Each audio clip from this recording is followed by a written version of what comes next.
far. We just do what we can do. That's all you can do. We'll do. If people would understand We're that, trying. they'd We're do trying much to banter. If you would more stop better. interrupting our banter. Betterist. We're banterings. There's so many banterings happening right now. I gotta text him. You're gonna text, and I'm gonna try to be awake. Okay for. Try to be awake. I'm texting him for you now, Mark. Text. Today. Stream, guys. 0 hiccups. It has. This is our day. This is our day. It's gonna happen. Oh, starting the stream up worked perfectly the first so far. time. Everything. And we have audio, like.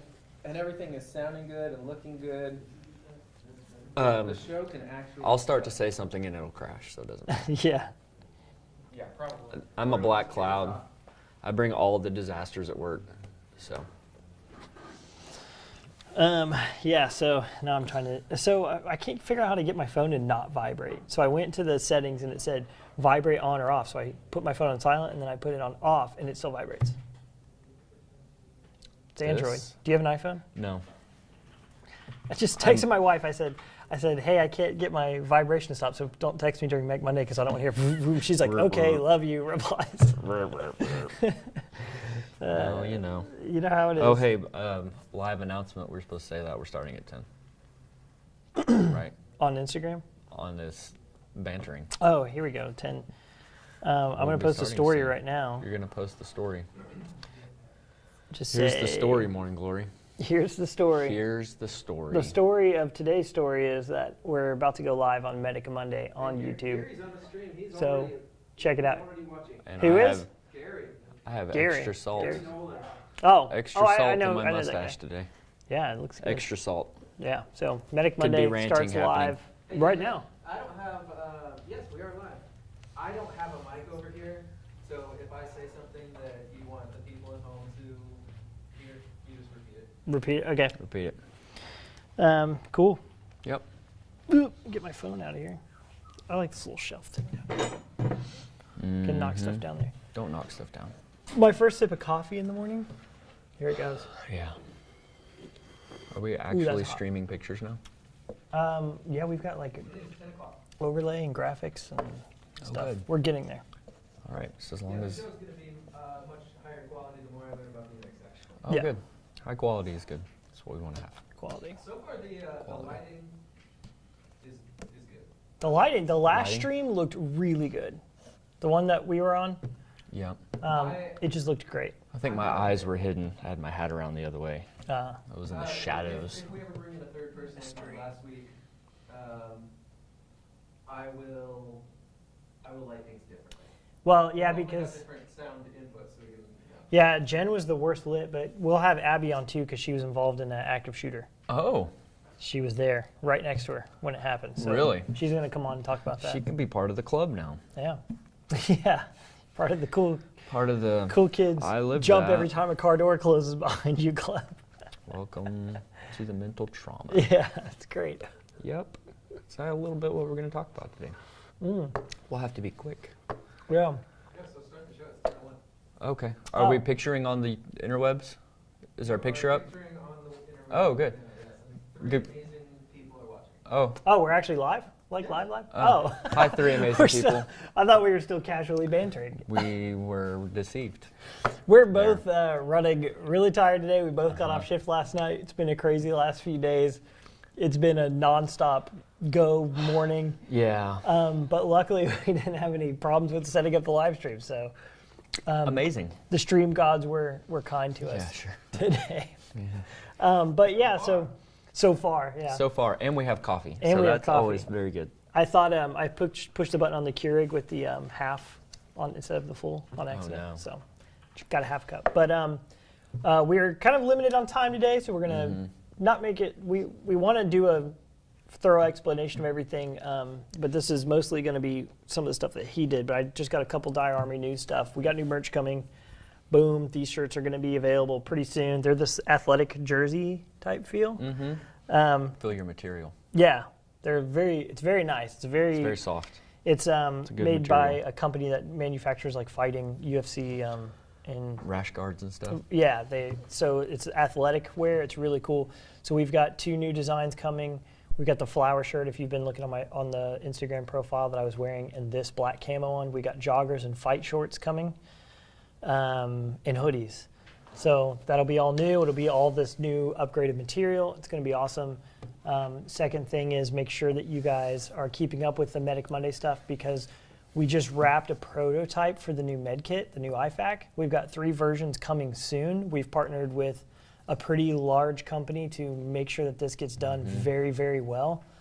There are a lot of blood, sweat, and I wouldn't say tears, but like sobbing, crying, and I can punch you in the face on camera. yeah, just a lot of work went into it on a lot of people's parts. Even my mom sitting in the garage, sitting there stitching things together to create prototypes, and it's being sent off for final design work, and it's a big deal. It's something that is innovating a bunch of problems that I have. I like certain features of different med kits, and there's always seems to be like a downside as soon as I like a feature of it. And this kind of is everything that I wish was there with none of the problems. So it's not, I wouldn't say groundbreaking innovation, but it's just that little edge of like, this is convenient, you know? Yeah. So it's going to be cool. So that's basically it for Dire Armory News. So Cool. Updates. There's updates. Yeah. Updates. Okay, so here's what I want to talk about today, and I didn't know that we were going to be this limited on time, so that's we'll our have bad. to come back. Well, let's talk about why we're limited on time. We got Stop the Bleed. Stop the bleed. Yeah. Stopping bleeding. So Stop the Bleed class happening in the studio today. All studio personnel are going to be going through it. There's like 30 of us, I think, going through it. We've got our friend David Miller, who's on the stream sometimes, Frontline Medical Defense, another plug, frontlinemedicaldefense.com. You get 10% off with coupon code DIRE10. It helps us out, it helps him out. But he's coming in to teach this class, and it's going to get everybody mentally prepared. You like that segue? He's going to get everybody mentally prepared in the studio to kind of get trained on some basic medical equipment and basic trauma treatment. So we're really excited about that. Yeah, at a minimum, this is stuff that really everybody should know. Yeah. I think. So that was a great segue. Yeah. They're mentally prepared. Be mentally prepared. Mentalness is what we're going to talk about today. And I want to kind of spin off of a recent event that happened in a state, a few states away, last week with the shooter in Illinois. Oh, yeah. So if you didn't know, I guess you live underneath a rock somewhere, or you just don't watch the news at all. But active shooter, attempted active killer at a mall, stopped by a 22-year-old concealed carry holder, shot from 40 yards away. Total response time, I think, was like 15 seconds. From the time the guy walked out of the bathroom and began to fire, it was within 15 seconds. Yeah. Dude's a legend. And put him down from 40 yards, 40 which is yards. pretty incredible with a pistol, with no noted or reported training. Yeah. You don't nail You those. don't know what all that dude means. put some time in that trigger. I think he grew up shooting with his grandfather, that kind of stuff. But the most remarkable thing about the situation to me was, number one, the way that he handled himself and he handled the bystanders that were around. Because as he was going to engage the threat, he was telling people and motioning people to move and to leave and to exit. And that is some stand-up character right there. Second of all, his girlfriend was a nursing student, so she began to render aid. I didn't know that. I believe she improvised a tourniquet because she did not have a Dire Armory IFAC with her, or any other anything. Or a Frontline Medical IFAC. Yeah, that's it. But the really incredible thing about this, and it's awesome just to report, this guy, he pegged the shooter from 40 yards away, 8 out of 10 rounds on target. The guy dropped in the doorway to the bathroom. He could not get back to his cache of weapons and other things, his little safe space. Anyway, the mindset involved with being able to engage with any kind of threat or hazardous situation, it takes a lot of forethought to be able to engage with that.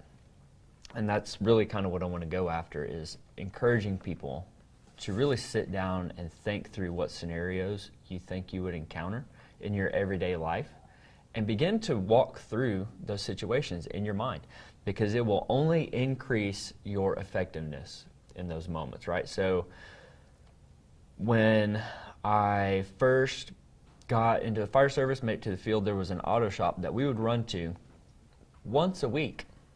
Somebody would lose a finger, usually involving the car lift. And these guys would always put the dirtiest, nastiest towels on it to try to control the bleeding and all this stuff. And, you know, the first time you run a call like that, you're just like, what do I do? What do I do? What do I do? I just went through 13 months of training, but what do I do? I don't know what to do right now. Whereas now I'm at a point, 11 years in, 12 years in almost, and it doesn't weird me out anymore. It doesn't freak me out. It's like, okay, we're going to do this, this, and this. Part of that is just massive exposure to trauma, right? But part of it too is I still have to prepare my mind on the way to incidents. And I think we've talked about that before. Is we have the good fortune whenever an emergency pops off, we have response time, we have reflex time where we can adjust our brain and our thinking to what we're going to encounter. You as a civilian, most likely not going to happen. So having kit available to you, which is one reason why these med kits are so important, having good quality kit with you or available, readily accessible, is paramount. It's huge. It's tremendously important. You know, the one thing that this girl and this guy in Illinois didn't have, apparently, was some kind of everyday carry medical kit. And as amazing as putting that shooter down was, I'm still left wondering, well, what if they actually had a for real everyday carry trauma kit with them? What if there was a viable life that they could have saved if they were able to intervene quickly? Now, I don't know wounds, ballistics, where they were shot, any of that. So I can't. If they got brain blown out behind them. Right. if they were shot with some 9mm lung blower destroyer that leaves a 1 foot wide cavity. The lung excavator. In somebody's torso. So I can't always say, but I do wonder a lot, especially with some of the other shootings that have happened. You look at the people in the New York subway shooting, and the incredible feats of heroism by bystanders to try to take care of people, right? But in all points and standards, as good of an effort as that was, is insufficient. Wrapping your shirt around somebody's leg and trying to tie it off really tight as an improvised tourniquet is ineffective. Like, I'm glad that you're trying, but if you have the ability to prepare yourself in advance for that situation, you need to be taking that opportunity and you need to do it now. Like, don't wait till tomorrow, do it now. There are plenty of videos on how to apply tourniquets. I tried to do one twice, and I don't know. I think we had audio issues. So you can go back and watch some of it. You can take a Stop the Bleed class. You can go to a fire station with your tourniquet and say, can you show me how to put this on? And they will show you how to put it on. I'm glad you said that, because I was going to say the same thing. Like, if you show up with, if you buy, even if you don't buy a Dye Armory one, like, I feel like we're trying to like plug that. Yes, please buy because it's convenient, because we're talking sell about them. It. But at the same time, it's like, wherever you get one, go get one, because to me, you having the training and the equipment in that situation is more important than whether you bought it from me or from Frontline or from Warrior Poet Society or wherever you buy it from. I don't care. To have the stuff. Buy one. And if you don't know how to fully utilize it, there is a possibility that somebody else there is going to know how to use it. So they can utilize your equipment, and you're still contributing, you're still saving somebody's life, and you're still doing an incredible thing. So I guess I get kind of burned out and frustrated with the gun community as a whole, because everybody wants to talk about the freedom dispensers, but nobody wants to talk about their life-saving skills, like their actual, for real life-saving skills. And I enjoy shooting, I enjoy firearms and all that stuff, right? I'm not opposed. But I just am seeing it as more and more reckless for guys that want to live that lifestyle, to be ineffective when it comes to actually saving somebody's life. So that's kind of point number one with that. Point number two, especially if you find yourself in an active killer situation, and you're going to wade into that situation to try to help people, if that threat is still active, you need to come to the terms with you are setting yourself up to be the next victim. You absolutely are setting yourself up to be the next fatality. And that's another thing with force situational mitigation, right? You're going to confront a killer. you need to come to terms with the fact that you're about to be the next person dead. Yeah. And Like, that's you really need Yeah. to accept that. You need to come to terms with it. You need to make your peace with laying down your life to save somebody else's. Like, are you really good with that? yeah, you have a whole group of defenseless people. You have the means to defend yourself. You're stepping between that killer and them Yep. in an effort to put him down so he can't hurt anybody else. But Yeah. you, like you said, you are making yourself the next target because You you become absolutely are. the most active threat. You are the body armor Yeah. for the defenseless. Yeah. And you just are. You know, think about the Uvalde school shooting. Teachers trying, and other shootings where teachers are laying on top of kids to protect them. Parents and adults are laying on top of kids to protect them. Yep. Come to terms with what that actually means. I'm willing to die to save this other individual. Are you willing to die to save a stranger? Like, it's kind of a heavy topic. Yeah. It's a heavy thing to think about. But this is reality, and unfortunately, this is the America that we now live in. Because for whatever reason, we can go tinfoil hat theories, rabbit trail another time, right?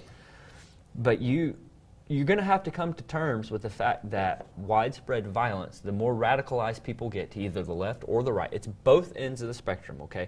But the more hyper-focused people become on their personal ideologies and the extent to which they're willing to either defend or impose those ideologies, you're only going to see an increased level of violence in the country.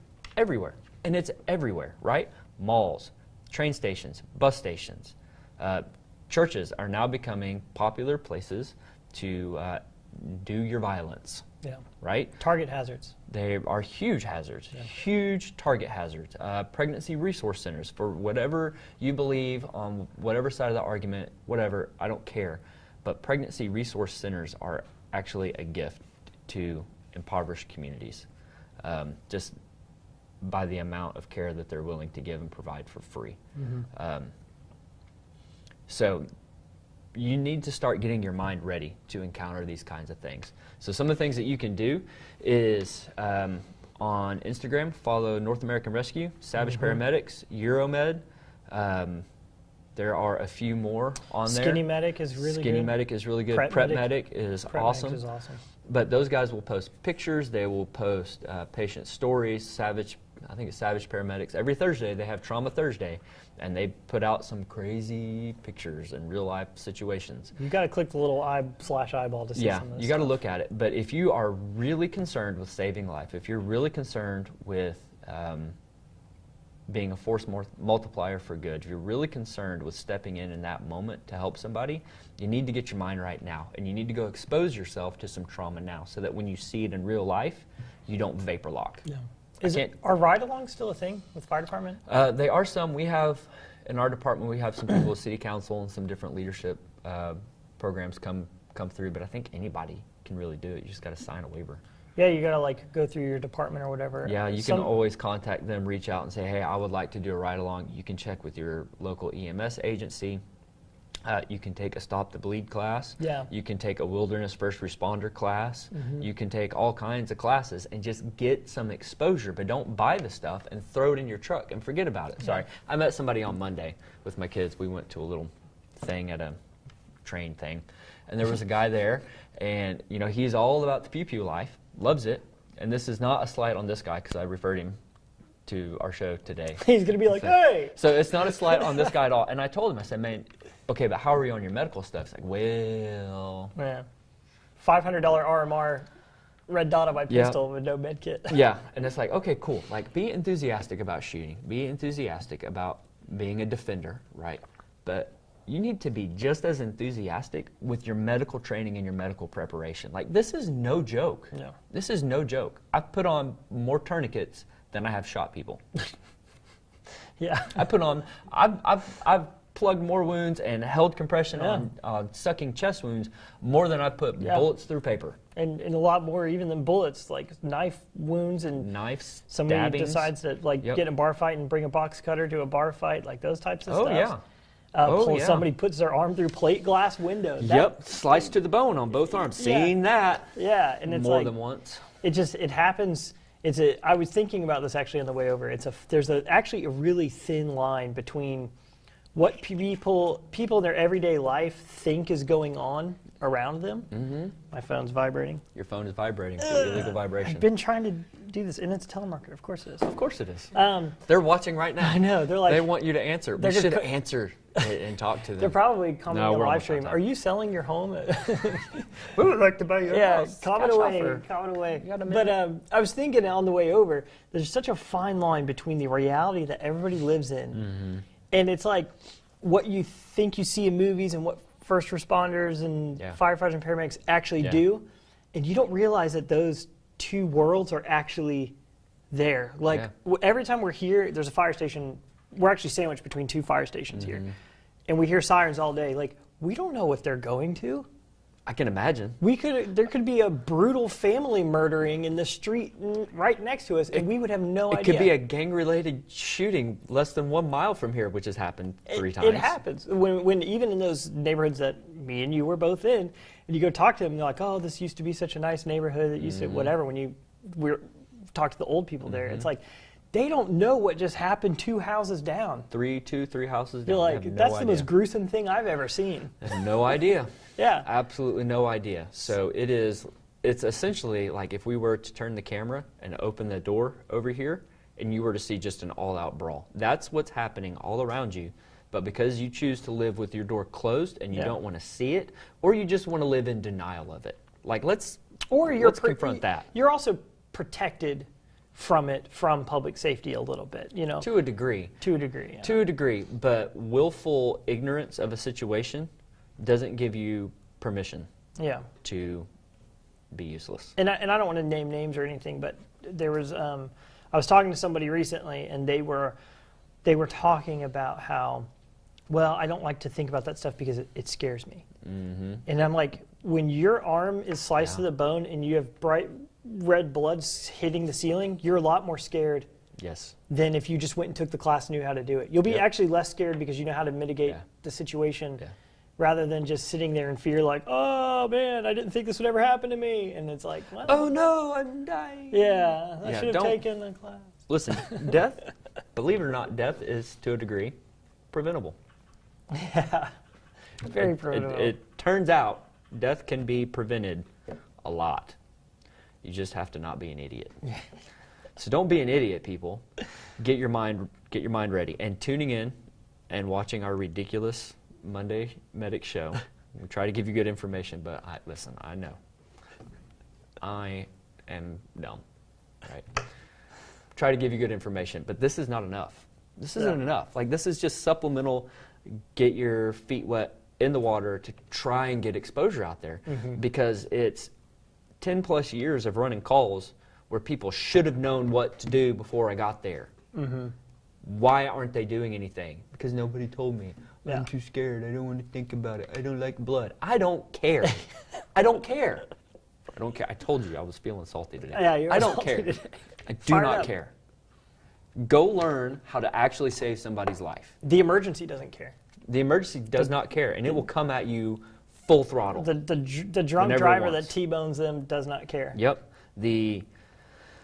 So this is, I'll make this maybe my last example. Okay. And then, so we can be on time. Okay. What time is it? It's 10:22-ish, right? So we're going to be in our window. Yeah. So this is a situation that anybody on the other side of this camera, out in the inner YouTube webs, could encounter, right? Wrong way driver on the interstate. In the area of the fire station that we used to work at, leaving one such major establishment, we presume, went southbound into northbound traffic. Ooh. And went head on with a semi-truck. Ooh, that's fun. Bounced off 3 other cars in the median wall. If you get on scene of that, what you need to understand is that car is going to look like a bomb went off. And you walk up to that, and you see an individual slumped over the wheel, and you're like, oh my goodness, how is this person alive? They just hit a semi-truck. They were going 60 miles an hour. The semi-truck was going 60 miles an hour. If you don't know, that equals 120 miles per hour of impact force, right? Just went into that person's body. You run up and you touch them. Hey, are you okay? In this instance, this person's bones, I had so many fractures, he was essentially cooked spaghetti noodle. This was the consistency of his body, right? His head was cracked open, but he was still alive. What are you going to do in that situation? Stand there and go, oh my gosh, oh my gosh, oh my gosh, oh my gosh? You're going to call 911? Are you going to be able to react accordingly? Are you going to be able to talk to this person? Because one of the things that helps people survive the most is hearing the voice of somebody else that cares and is telling them, hey man, just hold on. Help is coming, help is coming, help is coming. It helps put them at ease, okay? It helps them calm down. Just the simple fact that you're doing anything helps them. Now, in that situation, this person required pretty extensive extrication and removal of the vehicle from around them. And it was in pretty bad shape. But guess what? He was about 24 years old. Oof, 24 years old. Hopefully, he has a very long life still to live. It's going to be different. But hopefully, he is still alive and well. Now, this call was about a year ago. We encounter bystanders all the time. All the time. Usually, they're useless. Mm-hmm. Just so you know, if people don't know what they're doing, you're just in the way. You need to be quiet and you need to go. Yeah, don't as soon as we get there, don't stand there. Don't film us thinking you're doing the other person a favor. You're actually violating HIPAA laws and privacy laws and all kinds of stuff that you can be liable for if you put that on the internet, just so you know. Please, go get some training, get familiar, and be prepared for what's going to happen to you. Yeah. The likelihood of you encountering a grave and hairy situation only increases, especially if you work in a machine shop, construction site, wood shop, you're driving around the area. You're either going to, at some point in your life, you're going to cross paths with an emergency or an emergency is going to happen to you. So just be ready, be prepared. Yeah, and two is, you know, I've run the opposite of that. I've run that.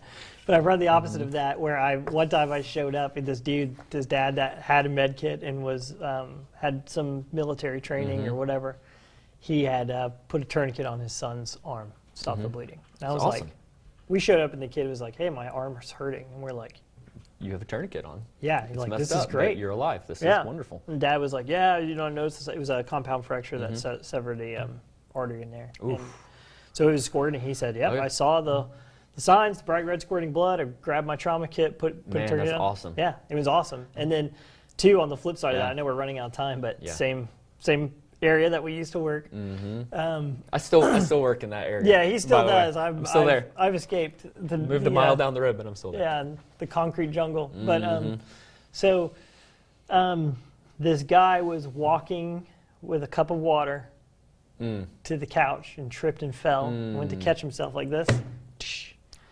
And severed, I don't know if you know this, but your ring finger has an artery in it. That's why you wear your wedding ring on your ring finger, because it's the main vein basically to your heart. Sweet, I know.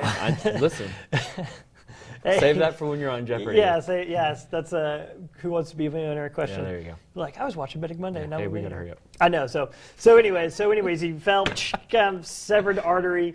He's got blood. We show up, and we don't know what's happened. We got the calls. He got a cut on his finger, so we're like, really, guy? You're calling 911. We're going to give a Band-Aid. Yeah, so we get there, and this is a black male, right? And he's as white as me. He has lost a decent amount of blood. I bet. He's leaning over the trash can, sweating. Oh, no. Absolutely sweating, and he's like, I feel lightheaded when we walk through the door, and I'm like, oh. And there's blood everywhere. There's blood in the bottom of the trash can filled out. This guy had no considerations even for direct pressure. He was holding his hand like this and leaning over the trash can, just letting it bleed. Yep. I'm like, you almost bled out from your finger. So luckily with fingers are pretty easy. You don't typically tourniquet the whole thing, but compression bandages around his finger and everything, and got him some fluids to get his blood pressure back up. But you can tourniquet it. Don't be afraid. But it doesn't take, people think like, oh, I don't, you may not think of yourself as a victim of an active shooting or something like that. Something as simple as YouTube level knowledge and a med kit could prevent you from bleeding out because you tripped and fell with a glass in your hand. And don't underestimate your own abilities in those situations too. So people kind of freeze and they vapor lock. It's like, I don't think I can do anything. Try. Yeah. Try something. Yeah. To go back to nurse girl in Illinois, she tried, and I give her like A+ Yeah. for that. Yeah. But let's learn from it. Let's take it as a after action report debrief. What can we do to be better? Get equipment, get training, prepare your mind. Push on it. Push. Cover it and Elevate. push. Anyway. But sorry if it seemed rushed today. We're really scrambling. We've got a crazy busy day all day today. We've got Stop the Bleed. We've got David Miller, who's probably here. I think I hear his voice out there now. Yeah. Sorry if it seemed rushed. It has been Medic Monday. Make sure you go to Frontline Medical Defense. Coupon code DIRE10, 10% off med kits and medical equipment there. Look up online, Stop the Bleed classes in your area. If you're in Atlanta, hit us up, message me on Instagram, whatever. I'll get you hooked up. If you're not in Georgia, maybe look around your areas. There's Stop the Bleed is becoming as common as CPR classes. Yeah. I mean, that's another one to take too. Yeah, go take CPR, go take Stop the Bleed, and then use that as a base and elevate your knowledge from there. Yep, that's it. But yeah, we're gonna wrap. Yep. And thanks for tuning in. Comment, share, subscribe, do all those things. All the things. And in the comment section, just go ahead and say how beautiful the mustache is. Yes, just it's waxed to perfection. Okay. It's all right. You can. It's okay to say, "Wow, that is a nice mustache." Mine's gross. So it's because it's not even there. I have to not go near 500 yards of any school or Chuck E. Cheese when I grow mine. Yeah. It's pretty bad. Yeah, it is really gross. Anyway, that's it. Adios. Adios. See you guys.